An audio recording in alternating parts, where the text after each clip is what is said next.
Molt bona tarda a tothom i benvinguts a aquesta sessió del MOT en la que parlarem amb un autor que en realitat pertany tant a la riba sud com a la riba nord de la Mediterrània i no només des del punt de vista geogràfic.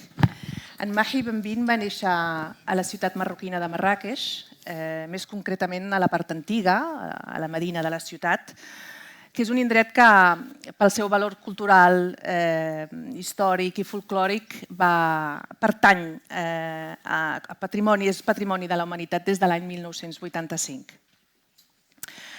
Per motius tan personals com una mica polítics, en un cert punt de la seva vida es va traslladar a la ciutat de Nova York i a principis dels 80 es va instal·lar a París.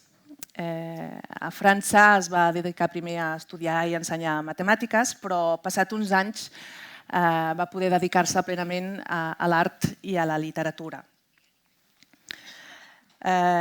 El 2002 torna a la seva ciutat natal i des de llavors és una figura reconeguda en tot l'àmbit cultural i artístic. En àrab, la paraula bin significa entre. I el cognom del Mahi la trobem dues vegades, Bin. Penso que veritablement la trajectòria d'en Mahi fa honor a aquest sentit multidisciplinar i aquesta capacitat de ser, crear i estar en diversos llocs, entre diversos llocs i entre diverses disciplines alhora. El ventall creatiu d'en Mahi, de fet, és ben ampli. Aquesta tarda el presentem al MOT de Girona com un destacat autor de la narrativa contemporània, però bé podríem estar a presentar-lo com un pintor, un escultor en un museu d'art contemporani.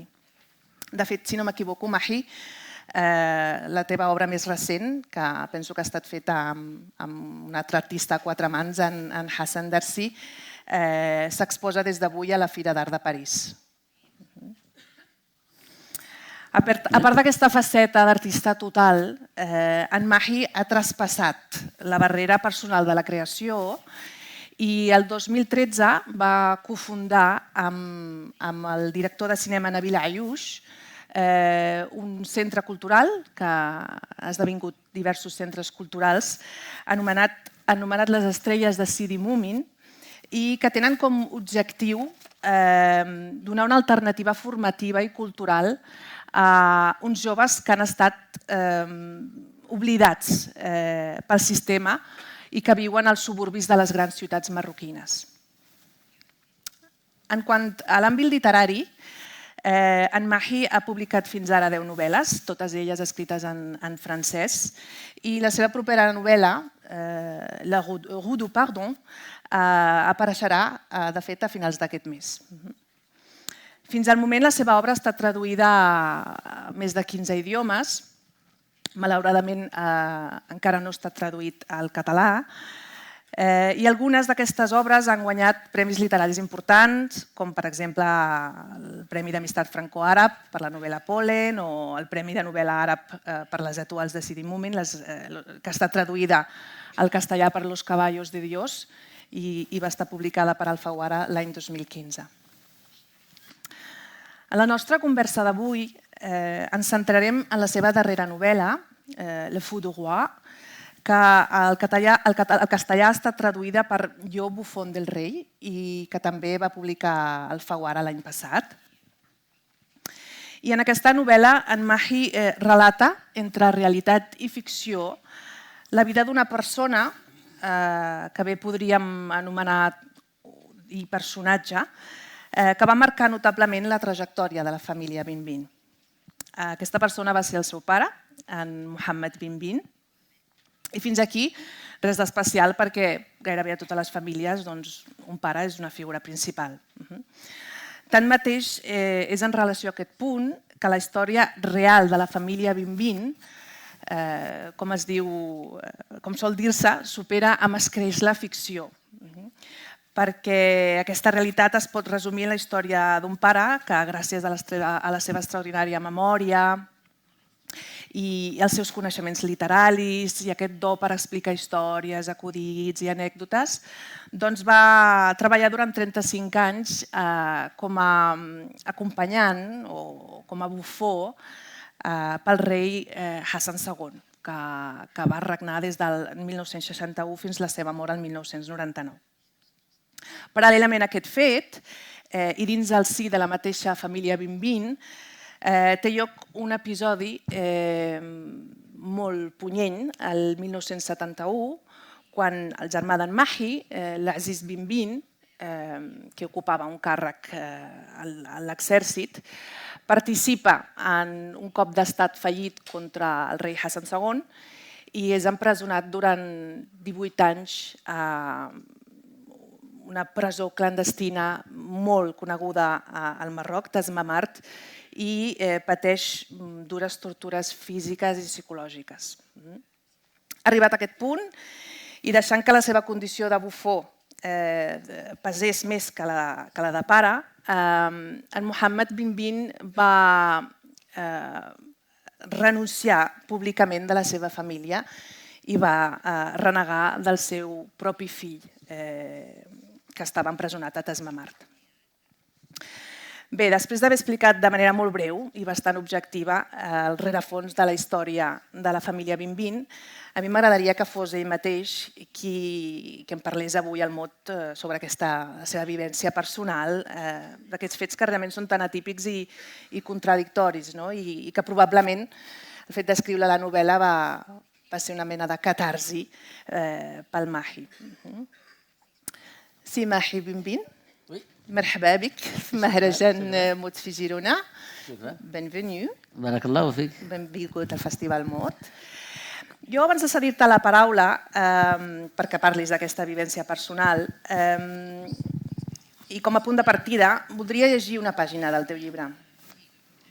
És una pàgina ben curta, però penso que té una càrrega emocional molt important.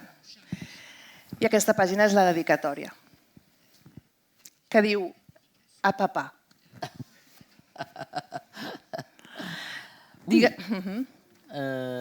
Déjà, Paola m'a dit on devrait faire l'interview en arabe.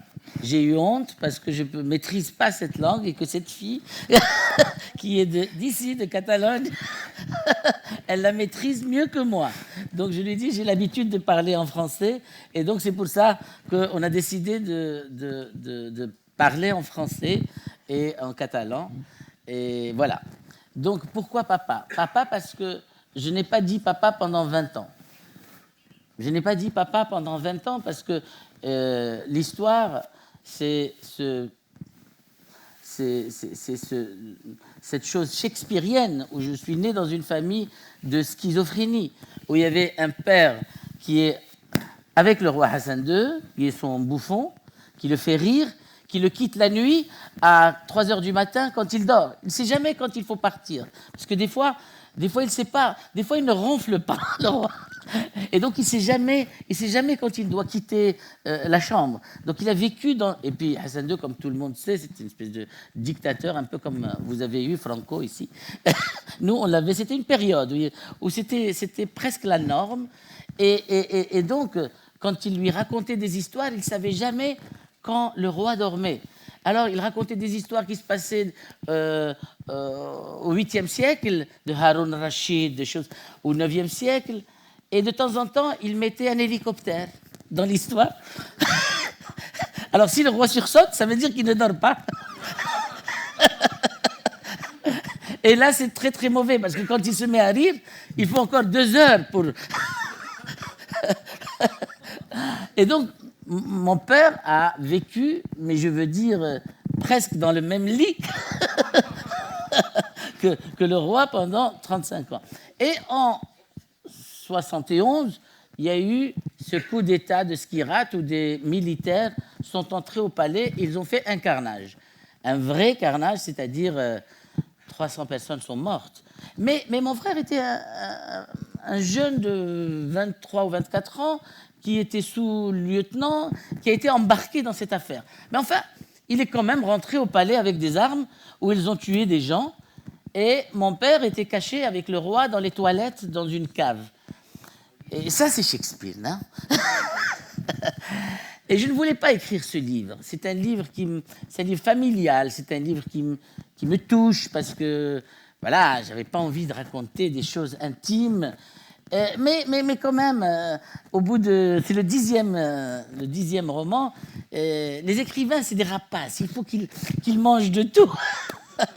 Et donc, j'ai raconté cette histoire. Mais je l'ai racontée d'une autre façon. Parce que quand mon père a renié mon frère, moi, j'avais 10 ans, j'ai détesté mon père. J'ai refusé de le voir pendant 18 ou 20 ans. Je ne l'ai plus jamais revu. Parce que je l'ai trouvé comme un lâche. Je veux dire, pour garder son emploi, il a dû renoncer publiquement, renier son fils. Et au Maroc, on fait beaucoup de théâtre. Il a déchiré la page de carnet de famille à la télévision, et voilà, des choses comme ça. Et moi, adolescent, j'ai trouvé cela insupportable et lâche. Et donc, j'ai refusé de voir mon père. Jusqu'au jour où mon frère est sorti de Tazmamat. Alors, je ne sais pas si vous savez ce que c'est que Tazmamat, parce que Hassan II, quand le coup d'État a échoué, il a pris les militaires et il les a mis dans le noir, sous terre, pendant 18 ans. Et il les a laissés mourir doucement. Il voulait qu'ils meurent, mais il ne voulait pas qu'ils meurent vite. Il voulait qu'ils meurent lentement. Alors on leur donnait un peu de féculents, des féculents. On leur donnait 5 litres d'eau saumâtre et on les laissait. Et ils vivaient dans le noir jour et nuit. Et alors, mon frère, ils étaient dans son bâtiment, ils étaient 29. Dans l'autre bâtiment, il y en avait 30 autres. Et de son bâtiment, il y a eu seulement 5 survivants. Et il faisait, heureusement, partie des survivants. Et un jour, on nous l'a ramené. Nous, on pensait qu'il était mort. Parce qu'au bout de 20 ans, il n'y a que ma mère qui pensait qu'il était vivant. Elle était la seule. Elle l'attendait. Les mères, c'est quelque chose de curieux. Elle avait des espèces d'instincts. Parce que nous, tous, on pensait qu'il était mort. Et elle, ma mère, elle était certaine qu'il était vivant. C'est-à-dire, tous les jours, à midi, quand on se mettait à table, elle lui mettait sa part de côté, comme s'il allait rentrer à n'importe quel instant. Et donc, il y avait la part de l'absent. En fait, cet absent, il était plus présent que tout le monde. C'est une absence terriblement présente à la maison. Et donc, évidemment, la part de l'absent, on la retrouvait à 5 heures quand on revenait de l'école. C'était le goûter. Et on était vachement contents parce qu'elle était toujours là. Et quand le mois de mars arrivait, et c'était l'anniversaire, son anniversaire, c'est le 11 mars, alors 15 jours avant, la part de l'absent, elle devenait énorme. Elle nous mangeait la moitié du tagine. Elle nous laissait un peu. Elle disait, il va revenir. Et ça, donc cette absence, moi, je l'ai subie, je l'ai suivie, je l'ai supportée. Et alors, 20 ans plus tard, on nous ramène, mon frère, on nous ramène cet officier qui était énorme, qui était costaud, qui était solide, mais on nous ramène une petite chose rabougrie, cassé en deux. Il avait perdu 40 cm. Il y avait la peau sur les os. C'était un vieillard. Et il y a des gendarmes qui nous l'ont ramené à la maison. Et alors, j'étais là. Et je voyais ma mère le regarder en se disant, ils me l'ont changé. Ils m'ont changé, ils m'ont amené quelqu'un d'autre. Et elle le regardait. Elle cherchait. Il avait un grain de beauté sur la joue. Et il la regardait aussi. Bon. Donc, il y a eu ce retour de cet enfant qui a disparu pendant 20 ans. Et alors, ce qui est assez curieux, je parle trop, non? Non, mais c'est bon. Tu vas faire tout le travail. Allez. Tu es ici pour parler. Ah. Alors au bout de quelques jours, il me dit, tu m'emmènes voir papa? J'ai dit, mais tu es fou. Tu ne peux pas voir ce monstre. Il t'a publiquement renié. Ce n'est plus ton père, c'est même plus le mien. Donc, tu n'oublies cette histoire. Et il m'a dit, tu m'emmènes voir papa. Si tu ne veux pas m'emmener en voiture, je prendrai l'autocar. Moi, je veux voir mon père. Et alors, je l'ai emmené voir son père. Je l'ai emmené en voiture. Et quand ils se sont retrouvés, ils sont tombés dans les bras l'un de l'autre. Ils ont pleuré comme des enfants. Et moi, je me suis trouvé un peu stupide parce que moi, j'étais fâché à cause de l'autre. Et alors, j'ai rencontré cet homme qui est mon père. Et en revenant de Rabat, parce qu'il habitait à la capitale, à côté du palais, en revenant, mon frère m'a dit cette chose qui est sans doute à l'origine de ce livre. Il m'a dit, nous étions 29, il y a eu seulement 4 survivants, n'est-ce pas? Ceux qui ont survécu sont ceux qui n'avaient pas de haine à l'intérieur d'eux-mêmes. Parce que quand tu as la haine, qu'est-ce qui se passe? La haine, c'est un poison que tu ingurgites tout seul. Tu as de la haine, tu souffres, elle te tue, c'est un poison. Et alors, ceux qui avaient la haine sont ceux qui sont morts les premiers. Et ceux qui n'avaient pas de haine, qui ont décidé qu'ils n'avaient pas de haine, comme moi, je n'ai de haine ni envers le roi, ni envers mon père, ni envers personne. C'était une espèce de épreuve infligée par Dieu, parce qu'il est devenu très croyant, devenu très accroché à la religion. C'est une épreuve infligée par Dieu. Je crois que j'ai réussi. C'est un examen. Et je crois que j'ai réussi. Mais tu ne devrais pas avoir de haine envers ton père. Et donc, en écrivant ce livre, j'ai choisi le narrateur comme mon père. C'est lui qui raconte. Et je l'ai laissé parler. Et quand il a fallu faire cette dédicace pour répondre à ta question, parce que les écrivains, ils tournent, mais ils reviennent toujours. Quand il m'a fallu faire la dédicace, c'est la première fois que j'ai dû dire papa. Voilà. Bé, has anat, a mesura que vas parlant, vas responent una mica a les preguntes que havia preparat, però dius que, evidentment, tu vas tallar el contacte amb el teu pare, no? Vas tallar la comunicació i a l'hora de presentar-te jo comentava que, de fet, la teva novel·la és en part realitat i en part ficció. Com vas saber, d'on et vas inspirar? Va ser el teu pare el que et va explicar les històries del que hi havia a Palau o com et vas documentar? Perquè et vas haver de documentar al cap i a la fi? Tu vas poder reconciliar-te amb ell i et va explicar? Non, il y a très peu de fiction dans ce livre. Il y a beaucoup de réalité, vraiment. C'est-à-dire les scènes que je décris sont des scènes réelles. Quand mon frère est sorti de son bagne, et qu'on était à Jdida, vraiment, il avait recréé le bagne dans une chambre. Il se mettait au noir, il prenait des positions bizarres. Et donc ma mère, elle venait s'asseoir à côté de lui dans le noir. Ils restaient tous les deux, je ne sais pas ce qu'ils se racontaient. mais il avait recréé la prison à la maison. Et ça a duré plusieurs mois. Donc quand j'ai rencontré mon père, je n'ai pas trouvé un monstre comme je l'avais fabriqué dans ma tête. J'ai trouvé un homme d'une finesse, d'une culture, plaisant, agréable. Je veux dire, le roi, il n'a pas choisi par hasard. J'ai vraiment rencontré quelqu'un d'extraordinaire. Mais ce n'est pas lui qui m'a raconté les histoires. J'ai un demi-frère qui a vécu avec lui et qui, pendant 20 ans, à l'époque, il y avait les grosses télévisions, il mettait une caméra au-dessus de la télévision et il filmait mon père raconter sa journée avec Hassan II. Et évidemment, mon père est conteur et donc menteur comme c'est pas permis, comme tous les conteurs, parce qu'il racontait 10 fois la même histoire, mais 10 versions différentes. Et moi, comme je suis conteur aussi, j'ai pris les meilleurs et je les ai déclarés vérité vraie. Voilà. I la pregunta que voldria fer-te ara té a veure amb el títol original de la teva novel·la, Le Fou du Roi, que seria traduïda literalment al català seria Boig pel rei.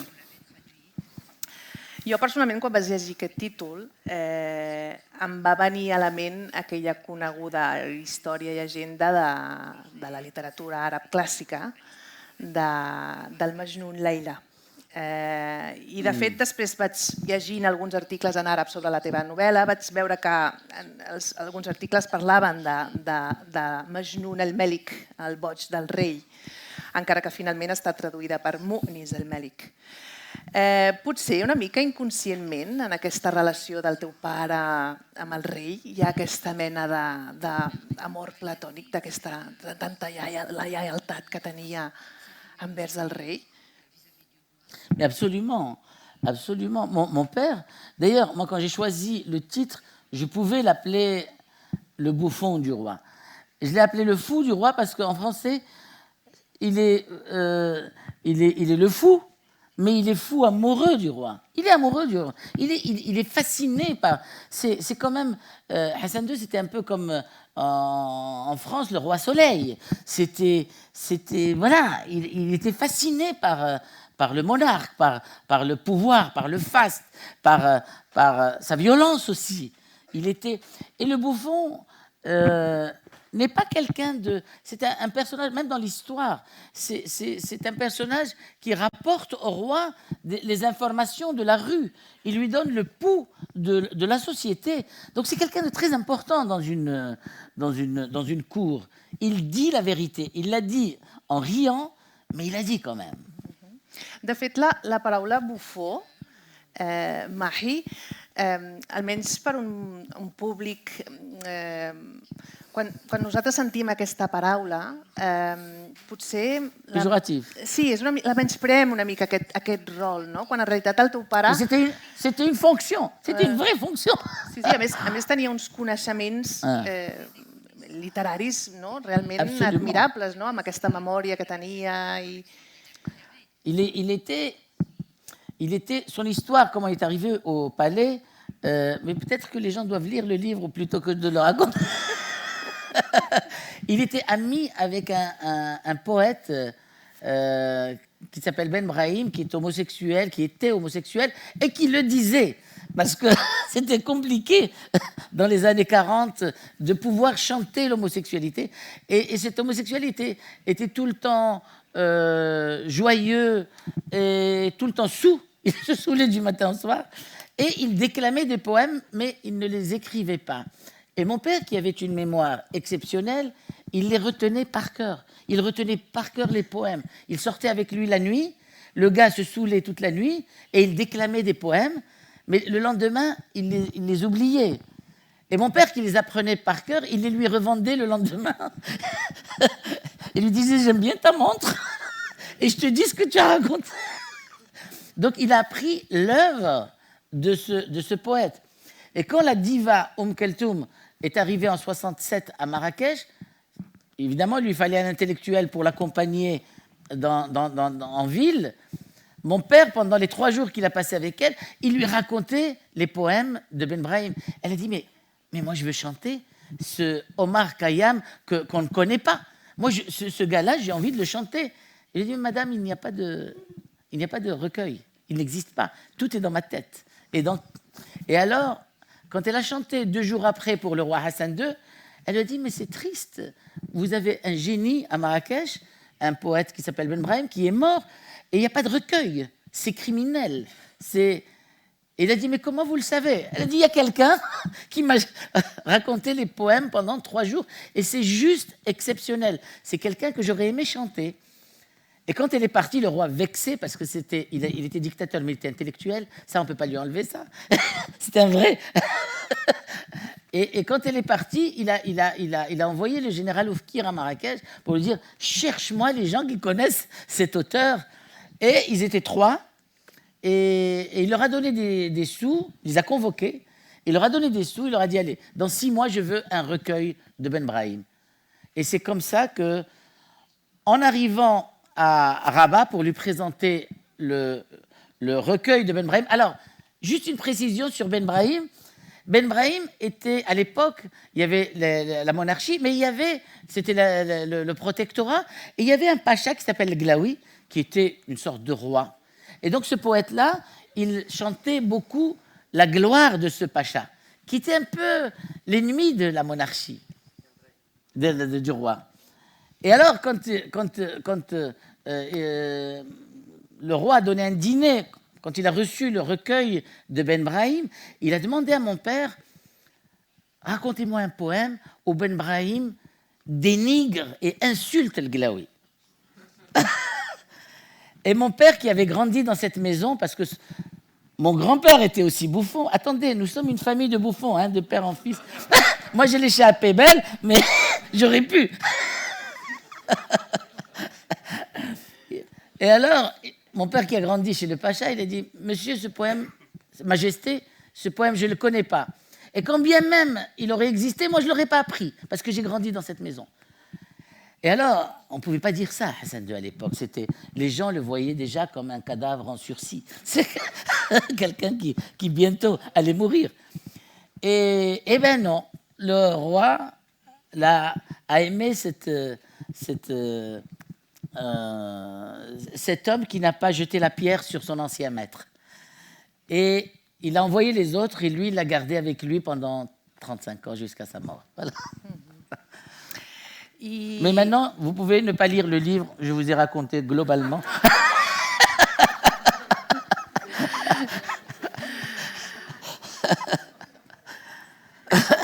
Parla'ns una mica també d'una protagonista important dins d'aquesta família, que és la teva mare.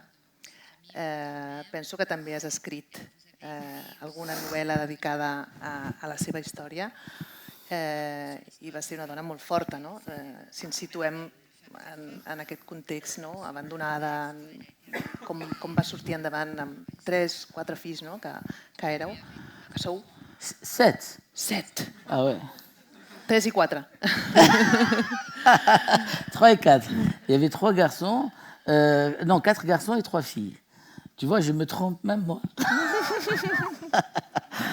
Oui, c'était une femme exceptionnelle. C'était une mère courage qui a été abandonnée par mon père quand moi j'avais 2 ou 3 ans. Et elle était secrétaire et elle avait 7 enfants à Marrakech. Et elle était à moitié algérienne, moitié... Je veux dire, elle avait tous les catastrophes qui pouvaient... Une femme seule, avec des enfants, pas trop marocaine, un peu française, parce qu'elle avait les cheveux courts, elle avait les jupes. Et voilà, il fallait faire de ces 7 enfants... Alors, elle s'est mise à faire des études. Elle gagnait rien. Elle s'est mise à faire des études, elle n'avait pas le baccalauréat, elle a mis 2 années de capacité en droit pour aller à l'université. Et alors, elle réussissait tous les jours, et pas nous. Et de secrétaire, elle est devenue un peu patronne dans son petit ministère à Marrakech. Elle a réussi à faire de nous les meilleurs, vraiment. C'est-à-dire, elle a fait 7 enfants. C'est-à-dire, elle a fait de nous ce qu'il y avait de mieux. Même celui qui est allé en prison, il est allé dans la pire prison de la planète. La meilleure prison qui puisse exister, c'est un camp nazi, hein, Tazmama. C'est-à-dire, on fait pas les choses à moitié. On fait toujours ce qui est de meilleur.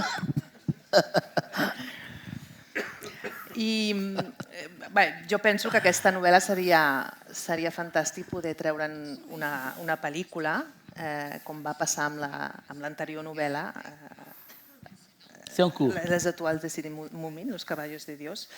Però a tu t'agradaria que fos així? Tu creus que el Marroc, tot i l'apertura política general i aquests avenços socials que hi ha hagut des del 1999, estaria preparat per veure una pel·lícula com aquesta? Per exemple, es parlen d'unes línies vermelles al Marroc. Què en penses? Il était question que ce livre-là soit adapté par le même metteur en scène, Nabil Ayouch. Il devait faire l'adaptation de ce livre.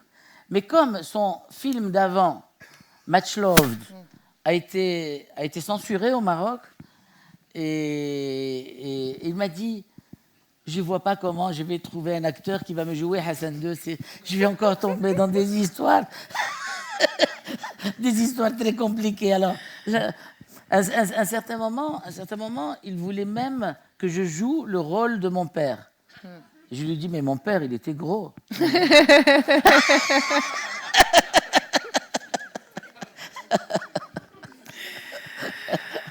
Bé, Mais on est en train de signer avec un producteur français qui vont faire.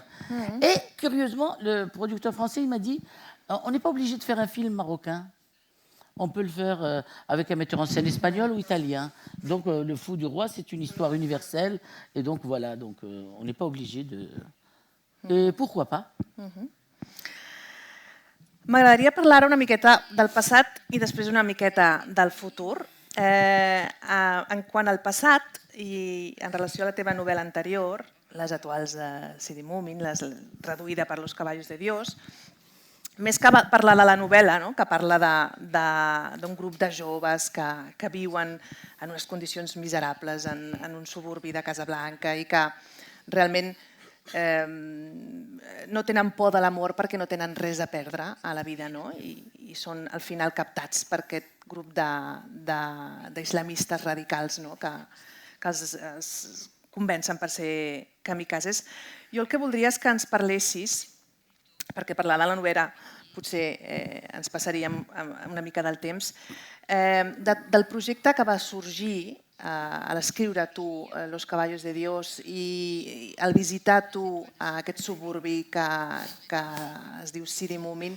Quin és el projecte que va sortir, com ha anat desenvolupant-se i quin impacte social ha tingut, Mahi? Perquè penso que s'ha desenvolupat bastant, oi? Amb aquest tàndem que has fet amb el Nabil Ayouch i... Alors, pour juste résumer un peu, en 2003, 14 jeunes sont sortis d'un bidonville qui s'appelle Sidi Moumen et qui se sont fait exploser dans tout Casablanca. 45 morts, 100 blessés graves. Un carnage. Et au Maroc, comme en Espagne d'ailleurs, on n'était pas habitué au terrorisme. Ça n'arrivait jamais chez nous, c'était loin. On pensait qu'on était immunisé contre le terrorisme. Et soudain, on se réveille un matin et c'est arrivé chez nous. Et ce sont nos enfants qui l'ont fait, ce n'est pas des étrangers, c'est les nôtres. Et ils viennent tous d'un même bidonville qui s'appelle Sidi Moumen. Alors je me suis déplacé pour voir à quoi ressemble ce bidonville. Donc, parce que là où on me l'a situé, je passais tous les jours entre Casa et Rabat, tout le temps en voiture, mais je n'ai jamais vu, parce qu'il y a des murs qui cachent un peu sur l'autoroute, parce qu'on est quand même dans le plus beau pays du monde, donc ces choses-là n'existent pas.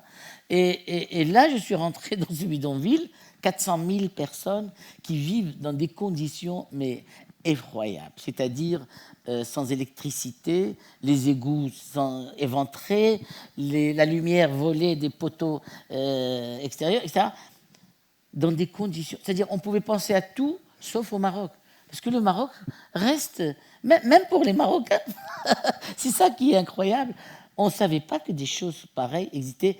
400 000 personnes regroupées à la banlieue de Casablanca qui vivaient dans des conditions effroyables. C'est un endroit où la police n'entre pas. C'est comme les favelas dans les années, il y a 10 ans ou 15 ans. Ça commence maintenant. Mais c'était d'une violence, la drogue, les machins. Et ces 14 jeunes sont sortis de ce bidonville et ils ont fait un carnage. Et je me suis rendu sur place pour voir à quoi ressemble cette chose, ce bidonville. Et là, la première image que j'ai eue, c'est des gamins qui jouaient au football sur une décharge publique. Une énorme décharge. Et donc, certains jouent au foot, les autres fouillent dans la décharge. C'est-à-dire, on n'était pas au Maroc, hein. C'était quelque chose d'autre. On était dans un autre pays. Et évidemment, après les attentats, les gens n'étaient pas les bienvenus à Sidi Moumen. La population locale se méfiait beaucoup des gens. Il y avait beaucoup de policiers, beaucoup de journalistes, beaucoup d'écrivains indésirables. Tout le monde voulait voir un peu à quoi ça ressemblait. Et j'avais un copain journaliste, justement, qui était originaire de Sidi Moumen.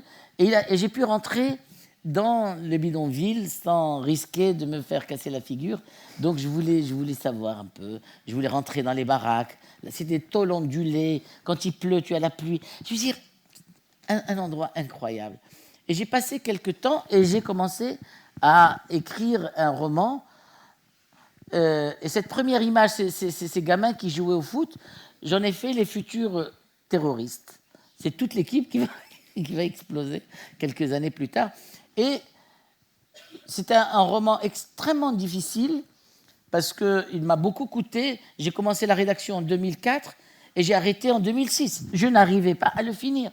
C'est-à-dire, il était hors de question de faire l'apologie du terrorisme, il était hors de question de justifier l'injustifiable, mais tu te dis, mais si j'étais né là-dedans, j'aurais été une proie facile pour le premier marchand de rêves qui passe et j'aurais explosé. Oui, comme quand on écrit, on est vraiment le personnage, hein, les écrivains, les poètes, ils savent ça. On est dedans, on est lui, et j'avais envie d'exploser. Et j'ai arrêté la rédaction en 2006, et j'ai écrit un petit livre qui est en espagnol, qui s'appelle Historias de Marrakech. C'est des légendes sur la ville, c'est des vacances littéraires. J'ai écrit des jolies histoires sur la ville. C'était le bonheur total. Mais évidemment, les écrivains, ils lâchent jamais le morceau. Hein. Tu vois, ils retournent toujours, mais une fois qu'on a mordu sur une affaire. Et alors, en 2008, j'ai repris la rédaction du livre et je me suis dit, bon, la seule solution que je vais trouver, c'est de faire aimer au lecteur ces gamins. Parce qu'on voit souvent les terroristes comme des monstres. Mais moi, je ne les voyais pas comme des monstres. Je les voyais comme des gamins perdus, comme des gamins qu'il faut sauver, comme des victimes. C'est horrible de dire ça, mais je les voyais comme des victimes et qu'il faut protéger plutôt que de leur jeter la pierre. Et puis voilà, quand le livre est sorti, Nabil Ayouch en a fait un film. Et c'est vrai que le livre a eu beaucoup de succès, on l'a traduit dans le monde entier. Lui, son film a gagné un prix à Cannes. On était partout et on a gagné beaucoup d'argent. On s'est dit, cet argent, on l'a gagné sur la misère. Il faudrait peut-être qu'on le rende un peu. Et surtout pendant le tournage du film, je suis bavard, n'est-ce pas? Pendant le tournage du film, il avait pris les enfants du bidonville, et ce sont les acteurs. Mais il les a mis dans un appartement pendant 10 mois. Et il leur a acheté des vêtements propres. Et ils ont grossi parce qu'ils mangeaient bien. Et c'était des enfants normaux. Et ils allaient dans le bidonville, pas dans Sidi Moumen, parce que c'est trop dangereux. Il a trouvé un autre petit bidonville. Un jour, il m'a appelé, il m'a dit « J'ai trouvé un petit bidonville. » Je dis « Mais tu n'as pas honte ?» Mais enfin, il pouvait le contrôler. Il y avait la sécurité. D'ailleurs, pour la sécurité, il a pris les gros bras du bidonville. C'est tout.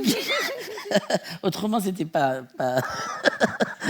c'était pas possible. Alors, je voyais ces enfants qui enlevaient leurs vêtements propres et qui remettaient leurs vieux trucs pour jouer le film. C'est une situation terrible. Ils redevenaient sales, ils se salissaient. Et c'était une situation assez curieuse.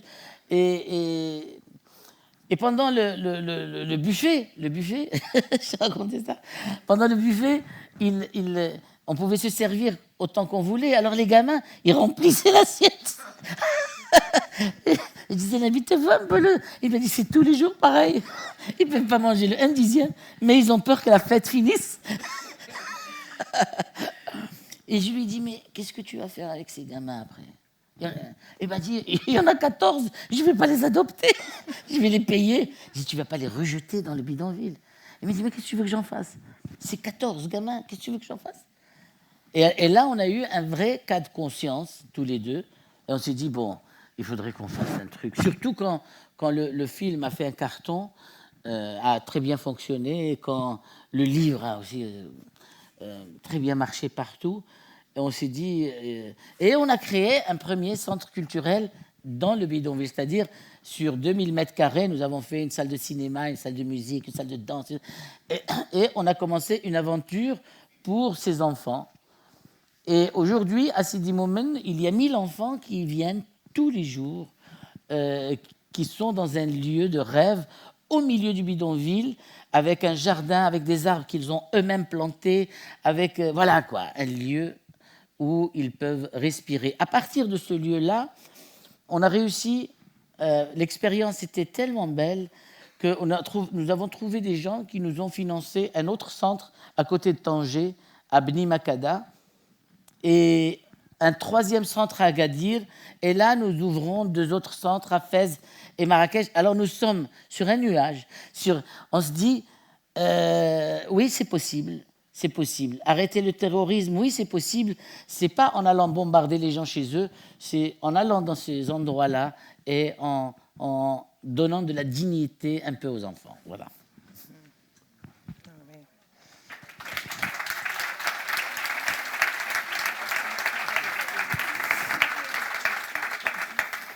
Sí, perquè penso que és un fet molt destacable perquè, a més, et situa com un artista que va molt més enllà de la seva producció personal i que realment tira endavant projectes socials d'aquest tipus.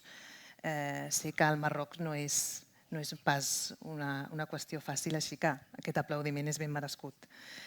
Bé, per tancar una miqueta la conversa, Mahi, voldria que ens traslladéssim una miqueta al futur perquè la teva propera, l'11a novel·la està a punt d'aparèixer en francès i en espanyol, Rue de Pardon. Pel que he llegit, una miqueta la protagonista té un nom molt esperançador, es diu Hayat, que vol dir vida en català, i és una dona molt lluitadora. Ens pots avançar alguna cosa més sobre aquest llibre nou teu?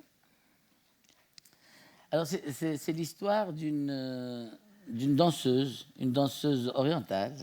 Moi j'adore les danseuses orientales. C'est-à-dire chez moi à Marrakech, une fois par mois, j'ai une soirée où il y a les danseuses qui viennent danser. Vous devriez venir tous à Marrakech. Et donc, c'est la danseuse numéro 1 du pays. Au Maroc, je ne la nomme pas. Ici, je peux la nommer parce que elle s'appelle Tsunami. Pourquoi Tsunami? Parce que quand elle se lève danser, il y a 300 bonhommes qui tombent par terre, emportés par Tsunami. Et c'est une fille, depuis toute petite... Alors, une shikha, je ne sais pas ce que... Une shikha, c'est une sorte de geisha au Maroc, qui est chanteuse, danseuse, amante, un peu pute quand même. Elle est un peu tout ça. Et alors, c'est la seule en Médina qui peut se permettre de mettre un rouge à lèvres criard, faire une djellaba moulante en soie, et elle se balade comme... C'est-à-dire, c'est des femmes libres, mais des femmes libres dans des sociétés fondées sur l'interdit. Et donc, la petite Hayat, elle était fascinée par cette diva. Elle voulait être elle. Et finalement, elle va s'enfuir de chez elle et elle va intégrer le groupe de danseuses de la diva, de Serguinia, qui est la star totale. C'est vraiment avec ses gros seins comme ça, c'est quelque chose. Et alors... la petite qui avait 14 ans, elle s'est enfuie de chez elle, Hayat, et elle va s'installer dans la troupe, avec la troupe de la diva, et elle va commencer à danser avec elle, parce qu'elle a toujours dansé, elle a toujours rêvé de danser, elle a toujours rêvé de mettre du rouge à lèvres. et il se trouve qu'elle était tellement belle, elle est toujours très belle, c'est ma copine, hein, la fille, elle est très, très, très, très belle, même si en ce moment, elle a grossi un peu. Mais au Maroc, ce n'est pas un problème. Hein. On dit elle est grosse et blanche. Ça veut dire que c'est les critères suprêmes de la beauté. Et alors, ce n'est pas les mêmes chez vous. Hein. Grosse et blanche, c'est pas... Vous, c'est bronzé et maigre.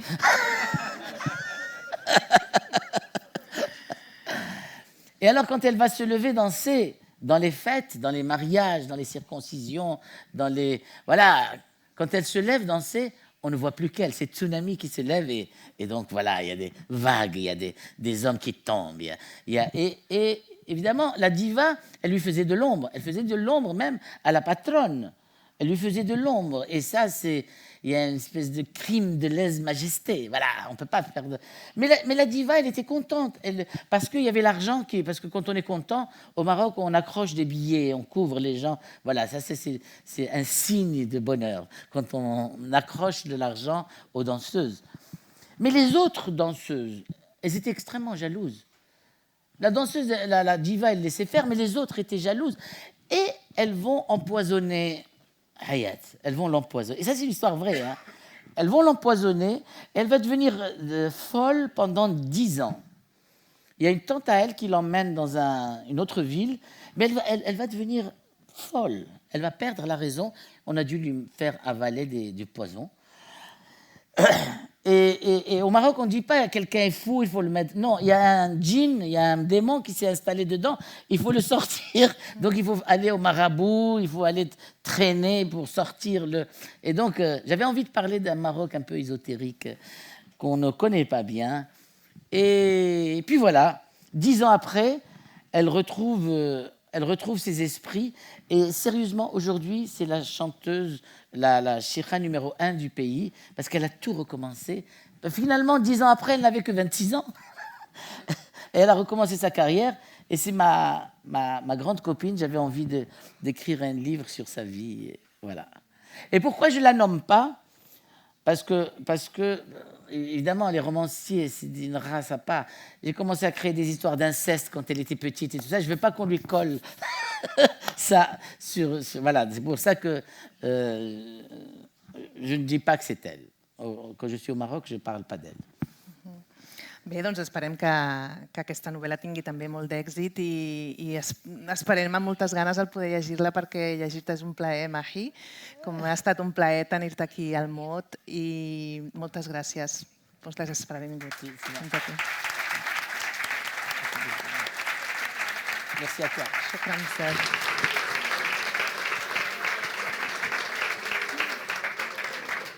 Bé, el Mahi és una persona que inspira i penso que desperta molt la curiositat i molt les preguntes, així que si hi ha alguna pregunta del públic, doncs cedim la paraula aquí endavant. Jo li voldria preguntar al Mahi, en aquests moments, la tradició contista i de narració pública al carrer al Magreb, o Marrakeix, si volem concretar, s'està perdent molt? S'ha perdut del tot? Tu, que ets un gran contista com el teu pare, ens demostres que alguna cosa d'aquesta està viva. Però com està la tradició de la narració en públic, tan típica vostra, que jo vaig poder comprovar fa molts anys enrere? Vous avez un exemple vivant. On n'arrive pas à me faire taire, c'est toujours une... Quand je commence à raconter des histoires, c'est très difficile, mais ça se perd, ça se perd. Avant, moi j'ai grandi à Marrakech et tous les matins je passais par la place Djamel Fna. C'est la espèce de cour des miracles où il y a... Et je me mettais toujours à la ronde du compteur. C'était un rêve. C'est-à-dire, des fois, je me sauvais de l'école pour écouter ce gars raconter. Et alors, c'est extraordinaire. Les histoires qui passent par là. Et alors, c'est tout un truc théâtral qui se fait. Et le conteur, c'est quelqu'un toujours de malin. Quand j'étais petit, il racontait des histoires et il s'arrêtait comme dans la télévision pour passer la pub. On attend le moment important pour passer la pub. Lui, à ce moment-là, il passe la sébile. Et s'il voit qu'il n'y a pas d'argent, il met le héros en prison et il dit « Demain, je vous raconte la suite ». On ne le laisse pas partir. Les gens ne le laissent pas physiquement quitter la ronde. Il faut libérer le prix. Alors il dit, mais il n'y a personne qui me donne. D'ailleurs, bientôt, je vais passer là. Je vais faire un petit tour à votre bon cœur. Et donc, voilà, donc c'est une tradition qui se perd un peu, parce qu'à l'époque, on n'avait pas la télévision, il y avait la radio. On écoutait les feuilletons à la radio, et il y avait les grands-mères qui nous racontaient les histoires. Ça, c'est un bonheur qui se perd, ça se perd quand même. Cela dit, moi, je raconte à mes filles tous les soirs, maintenant elles ont grandi, mais avant, je racontais toujours des histoires.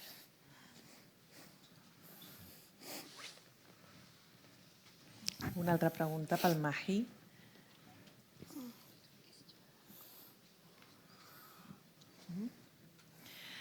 Bé, doncs moltes gràcies. Una altra pregunta? Bé.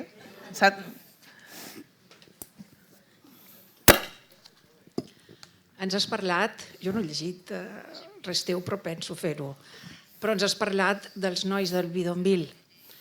Et pregunto, i les noies del bidonville? Quand je dis garçon, c'est garçon et fille. Hein. C'est un peu sexiste, mais je veux dire, c'est les enfants, quoi. Et les centres culturels? Ah oui, c'est surtout... Participent les femmes, les jeunes femmes ou non? Absolument, absolument. Et il faut voir, elles ont des fois le foulard et elles font hip-hop. Non, il y a peut-être plus de filles que de garçons. Non, c'est absolument... Et c'est le seul endroit où la fille, elle peut rencontrer les garçons sans qu'on la critique. Donc, elles sont dans le... on a un café, il y a la musique, il y a les salles de danse, salles de cinéma, il y a tout. Il y a la médiathèque, il y a un film tous les jours. On leur fait payer 20 centimes pour aller voir le film. Mais il faut qu'ils payent. Il faut qu'ils sachent que la vie, ce n'est pas donné comme ça. Tu viens, même si tu n'as pas les 20 centimes, tu vas voir la directrice remplir. Et il faut qu'ils sachent qu'il faut se battre, que rien n'est donné gratuitement. Le jardin que nous avons un énorme jardin, c'est eux qui ont planté les arbres. Et quand ils viennent chez nous, on leur dit, tu es obligé d'être propre. L'eau, c'est gratuit. Tu te laves, tu ne viens pas avec une odeur de la décharge. Ça, c'est interdit. On dit la directrice, pratiquement, elle les sent. Va te laver. L'eau, c'est gratuit. Et si tu n'as pas, on te donne un t-shirt, s'il est vraiment dégueulasse. On a une usine qui nous a donné des t-shirts. Donc, quand ils sont sales, on leur donne... Voilà, donc quand ils viennent là, garçons et filles, bien sûr, ils ont une sorte de dignité. D'abord, ils s'habituent à devenir quelqu'un. Avant, ils étaient des saletés, et soudain, on les appelle les étoiles. On leur dit, vous êtes des étoiles. Moi, je viens d'une famille où ma mère avait 7 gosses au fin fond de la Médina. J'ai eu ma première paire de chaussures à 14 ans. J'avais des sandales toujours déchirées. Eh bien, j'étais comme toi. Et aujourd'hui, j'ai une Porsche. Voilà. Pourquoi? Parce que... Non, c'est vrai, parce que les tableaux se vendent bien. Non, mais en dehors... parce que je me suis battue. Et je lui dis, toi aussi, tu peux te battre. Et nous sommes une sorte d'exemple un peu pour eux. Et le metteur en scène, Nabil Ayouch, qui vient de Sarcelles, qui est une banlieue, Sarcelles à côté de Paris. Et à Sarcelles, il n'y avait rien. Il n'y avait rien. Il y avait ce qu'on appelle les MJC, c'est pour ça. Les MJC, c'est des petits centres culturels qu'il y avait dans les banlieues, faits par les communistes. Et là, c'est là où il a découvert le théâtre. Et aujourd'hui, c'est le metteur en scène numéro 1 du pays, c'est un metteur en scène international. Voilà, donc la culture peut sauver.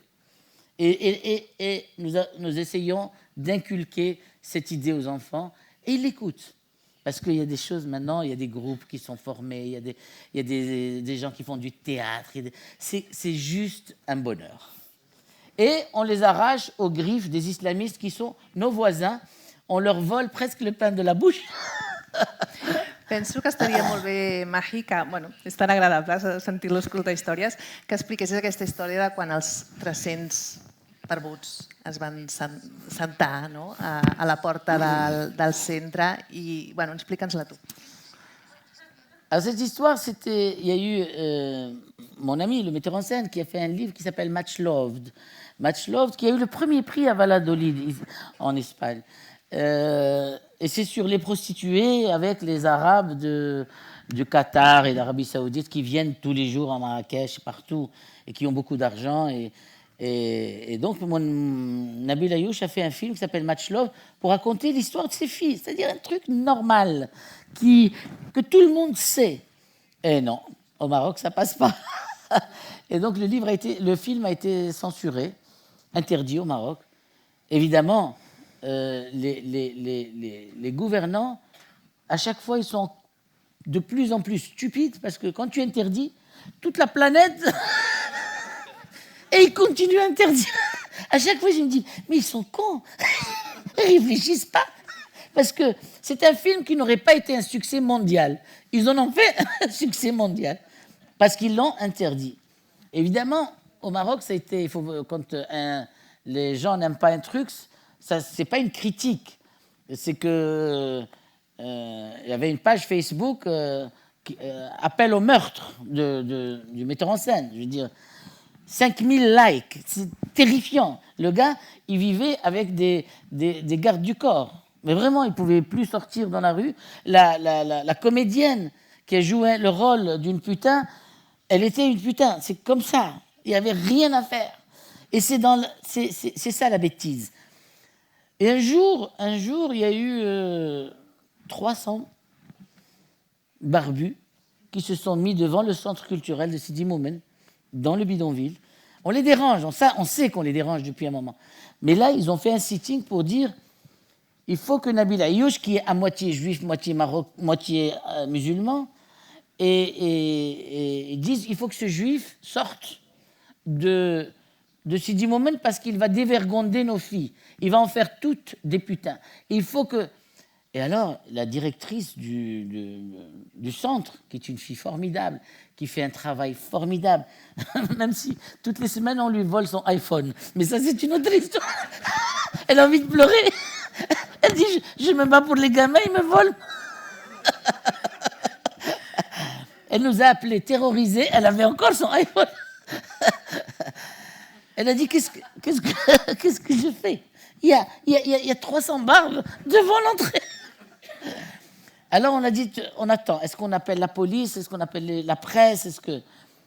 Et à 16h, quand les enfants sont sortis de l'école, il y a eu genre une centaine de mamans avec leur bébé. Et c'est elles qui nous ont sauvés. Elles ont forcé, elles ont insulté elles ont forcé le passage. Parce que même les mamans et les femmes qui étaient là, c'était aussi les tantes des barbus et les cousines. Elles les ont chassés. Et ça a été notre première vraie victoire à Sidi Moumen. Voilà.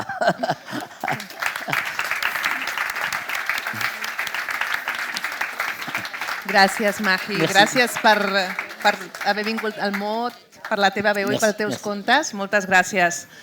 Gràcies a vosaltres per ser aquí també. Gràcies. Merci.